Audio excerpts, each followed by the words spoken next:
வசிய பொருத்தம் அப்படிங்கிறது தான் ஜாதக கட்டத்தில் உள்ள ஒரு ஆண் ஜாதகத்துக்கும் பெண் ஜாதகத்துக்கும் செவ்வாய் சுக்கிரன் எப்படி இருக்குது அப்படின்னு சொல்லி நாங்கள் பார்க்குறோம் இல்லைங்களா. அதை தான் இங்கே வசிய பொருத்தம் அப்படின்னு சொல்லி சொல்கிறாங்க.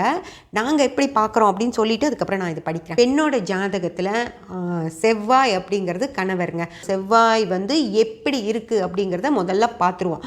அந்த பெண்ணோட ஜாதகத்தில் செவ்வாய் நல்லா இருந்துருச்சு அப்படின்னா நீங்கள் எவ்வளோ மோசமான ஒரு ஆணாக இருந்தால் கூட, ஒரு லக்னமே சரியில்லாத ஒரு பையனோட 8ஆம் பாவம் சரியில்லாமல் இருந்தால் கூட இந்த பொண்ணுக்கிட்ட வேற இருக்கவங்க கூட தான் சண்டை பிடிச்சிட்டு இருப்பாங்களே தவிர, தன்னோட மனைவி அப்படின்னு வந்துருச்சு அப்படின்னா அந்த மனைவியோட ஜாதகத்தில் செவ்வாய் ரொம்ப நல்லா இருக்குது அப்படின்னா இந்த பையன் அந்த பொண்ணுக்கிட்ட அனுசரணையாக தான் நடந்துக்குவார் ஃப்ரெண்ட்ஸ். அதாவது கெட்ட பையன்னு பேர் வாங்கின பையன் கூட அவன் மனைவி கிட்ட அனுசரித்து தான் போவாங்க. அதாவது அந்த பெண்ணோட ஜாதக ரீதியாக